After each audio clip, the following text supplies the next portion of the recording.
What's up, guys? JD here. We're going to be taking the bike out to the trail today, and we're going to be continuing our test and review of the tailgate bike rack that I've been using. I'm really excited about it, but I thought I'd take this chance to talk a little bit about the truck as well.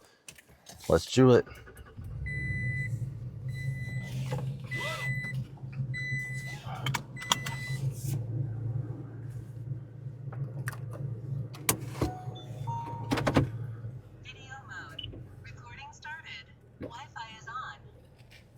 All right, so we're headed to Pocahontas Trail today, and I've had this truck since February. We're in July now, so what's that?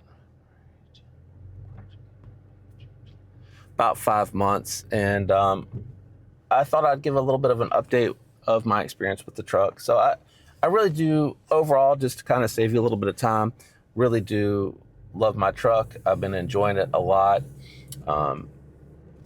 Especially like this is super convenient for me because I can use it for the truck type stuff that I use for the house. I can take it and drive it and enjoy it. And then it still affords me the opportunity to be able to go mountain biking just by simply throwing the tailgate cover on, throwing the bike in the back, heading to the trail. It's a Sunday morning, it's 9 in the morning. So very convenient.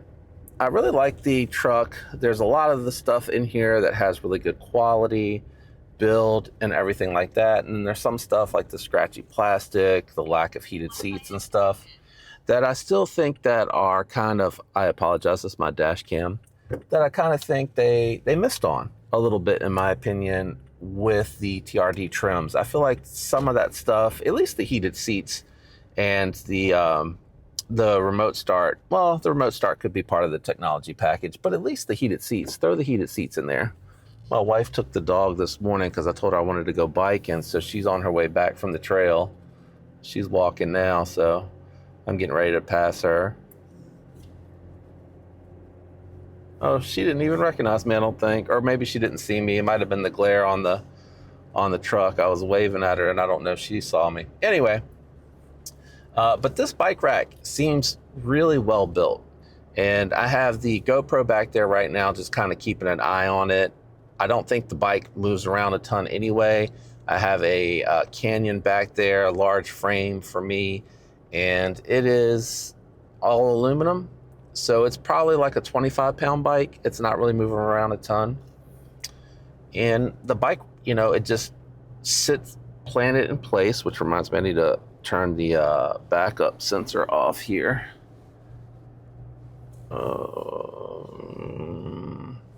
I think it's behind the, there it is, parking sensor, behind my bottle here. But overall, when I first got the truck, there was the axle seal failure on the rear live axle, and they covered that under warranty. A little disappointed, though, that they did not cover the brakes, which were contaminated because of the leaking rear seal, but they fixed the rear seal under the extended warranty, the powertrain warranty, and I got the brakes redone in the back. So I'm keeping an eye on the front. I'm at 53,000 now. I'm at 53,000 now. Keeping an eye on the front brakes. Typically around this type of mileage, those front brakes are needing to be replaced. When I hit 55, I'm going to go ahead and do the spark plugs and everything like that. So I'll record that and report how easy it is to do that. I do a lot of maintenance myself. Sometimes I am a little lazy and I'll send it to the dealership. For example, I sent it to them to do the front and rear diffs and transmission fluid. I just didn't want to be bothered. And to me, it was worth the price for the convenience, just to drop it off, have it done while I was working during the day. So I try to maximize my time on the weekends. And again, this is like the only day out of the week that I'll get some time to myself to be able to go and do this mountain biking. I think the technology is good. I wish the cameras were a little bit better as far as clarity. My wife has a 24 Toyota RAV4, and the clarity for her backup camera is far superior to this one. But I do like having them there. It helps with parking. I can't wait this fall to get it out to the trails. I might even try to go. It's hot right now, and I'm working on this content aside from my normal content that I do on Daily Gear Guide. And I really just trying again to balance the time between a full-time job, managing that channel, and then I want to do some content on this truck. I really like this truck a lot. Of course, after I got the TRD Sport, there was right now, so 5 months later, they have like 4 TRD off-roads. They're all about $7,000 more than what I paid for this. Would I pay the difference for that? Probably, now knowing what I know, but I don't know how much hardcore rock crawling type stuff I'm gonna do in my main truck, because I don't want to break it. So I'm mostly going to be using this for like trails, getting out in nature, going up into the mountains, taking my mountain bike where I want to go, etc. The wife is texting me right now. I doubt she knows that I'm recording, so I'll have to tell her when I get there. But power's good. I still have the same complaints about the transmission hunting for gear sometimes. I don't want to do the reflash right now because I have the Toyota Care Gold, so it carries me to 100,000 miles for warranty, and I just don't want to jeopardize that. So I've kind of gotten used to it. I've learned how to manage it through throttle response. It still trail hunts a little bit, but to me, I've kind of learned how to drive with it. Now, I know that that tune does more than just the throttle response. I know it does a little bit for power and performance and shift points. I'd like to have that, but again, I just don't want to jeopardize or risk the warranty. And, you know, to me, it gives me peace of mind to know that I have that powertrain. I really do like this trim. Now, I do have the power seats, so they are comfortable. I do, every other month, I go down to North Carolina from Virginia to visit a shop that's down there where I have teammates down there that report to me. So I like to go down there and have some FaceTime with them. They enjoy when I come down to visit. And during that 2-hour trip, it's very comfortable for me. Back seat wise, it's gonna be a little cramped. I have one son that's 6'5", and he's behind my wife, and he like comes right up on the roof sitting back there. And it's only for like close trips. We're going to visit family that's close by or anything like that. My other son, he's probably closer to like 5'10". He sits behind me. He's very tight back there. His legs are spread, so his knees are on the outside of the chair when he sits back there. It's a very tight back seat space, but again, it's a midsize. I bought this so it'd fit in the garage. I don't have to leave it outside in the sun all the time. We have that garage, I believe, and leveraging and utilizing it. The other thing that continues to be my favorite mod on here is definitely going to be the wireless Apple CarPlay adapter. I don't even know if you want to constitute that as a mod. To me, that's more of like a add-on. I love that. I use that the most. The second thing that I enjoy the most now has been the Alpha Rex lights that I've put on the headlight and the tail lights. Those get used more, seen more, interactive more. And then it's going to be the remote start that I've used on here a handful of times. So I don't really remote start it because it's in the garage. At work, there's a parking deck, so I don't really need it there. But when we've gone out to, like last weekend, we went out to my mom's for a get together. Had to park it in the field outside. It was pretty warm that day, like 90. And we were getting ready to leave, packing up leftover food, saying goodbye, hit the remote start, and it was nice and cool by the time I got out there. So I do like having that feature. The things that I haven't done yet that I really want to do, I want to go ahead and get rid of the side steps and get rock sliders. I just think they look better, and I think that the protection on the side, if I do a little bit of trailing, I like that thought of having the extra clearance and the protection on the side. And then I think the next things that I want to do are the fog lights. So I'm paying attention really closely now because I don't want to miss my trail entrance. I know it's coming up. We've just passed the church that it's after, and I think we are here. Yep, coming in hot. Thankfully, the people behind me are not following closely. Also, I'm trying to get this ride in before it starts raining. So I'm trying to get this early trail ride in. But I'm gonna put everything away. We'll pick it up after the ride is over.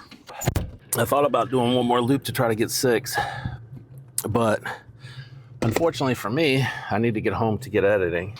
The disadvantage, I will say, even though it does have a latch for you to access the tailgate, even when you lift it, you really can't see your backup camera. And I've gotten kind of spoiled having the backup camera. I added one myself to my 2013 Forester, which is what I used to. I had to add a bike rack and a hitch so that I could haul it around. And I wanted the backup camera, so I added that along with a Pioneer that allowed me to have Apple CarPlay wireless, and I really liked it. It's right now it's drizzling. I don't know if you'll be able to see that on the cam, but I did record it, like I said, so that you guys can get to see what it looks like riding back there. It's pretty secure, pretty stable. It doesn't move around. I have had it on the interstate, and it did well on the interstate as well. And then as far as, like I said, with the truck, it's been really nice. The other things that I forgot to mention that I'd like to do, I'd like to go ahead and get an old man emu set up with about a 2-inch lift, just something subtle, so that it's still daily drivable, won't, have a horrendous or a huge impact on the fuel economy. Right now I'm getting 20.5 miles per gallon. I don't know if that helps you guys. And the Toyo tires I'm doing have held up really well. Now, I've had it since July. I've done one oil change. I'm getting ready to come up on another oil change.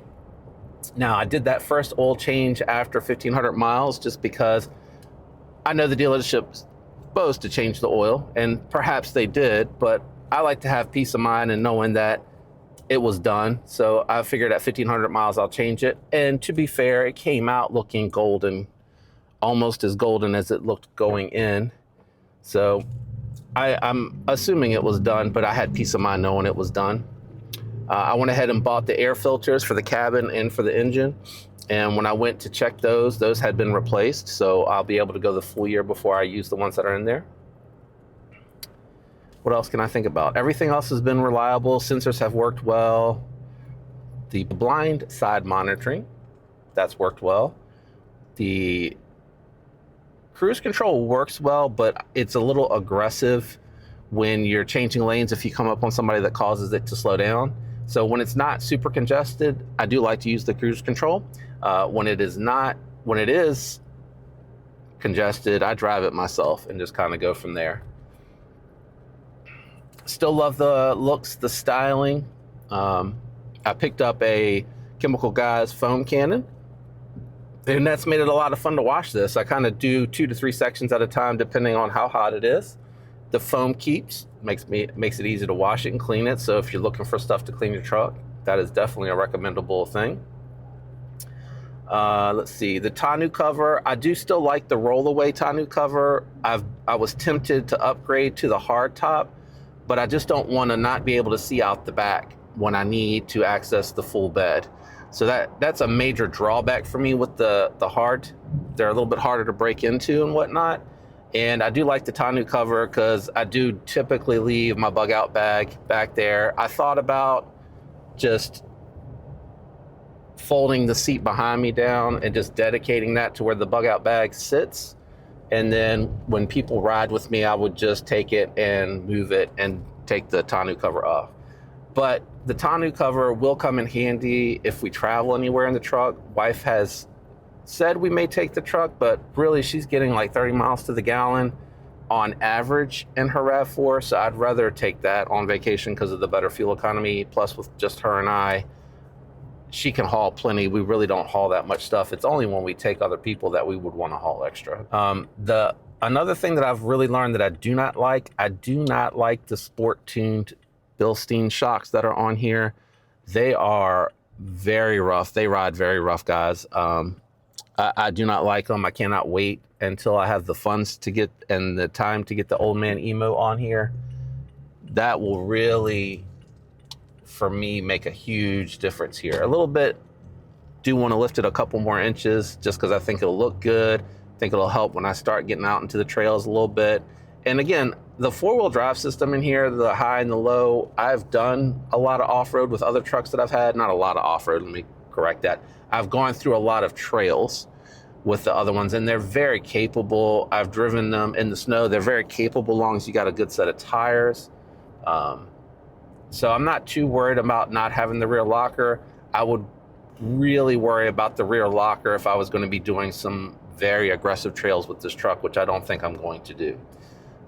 Plus, I know that you can get an air locker later, and that is something that you can have added if it's something you really want. Now, of course, I've read the gear ratios from the TRD Sport to the TRD Off-Road are also different, which I think helps with crawling and climbing. And I guess the Sport is more geared towards driving daily on the road, which is definitely what I do more of, but it wouldn't cause enough concern for me to not add an air locker if we get to that point. I really don't think that we will. But all in all, happy with the sound system. It's a decent sound system. It doesn't have the upgraded audio in here, but honestly, the speakers and speaker locations have been great. AC is nice and cold for me, and you know, I hardly ever have to run it on high, even on the warmest days. It's running low on cool, so it's been really nice. I'm behind another, I know you guys can't see it, but behind another 3rd gen here. It's the SR5. I can just tell by the wheels and the way that the bumper has the chrome bumper on it, which I don't believe either the Sport or the Off-Road have. Oh, what is happening? They're getting very aggressive about getting off here. They got an Air Force sticker on there on the rear. He's getting frustrated with the Honda in front of him. He's over here holding his head and stuff. I guess he must be in a hurry to get home or something. I think this guy lives on my street. That's pretty funny. Oh, my aunt's calling me. I'll have to call her when we get back to the house. But anyway, if there's anything else you'd like to know about the truck, look, there's a blue one. You guys will see it in the GoPro right now passing us.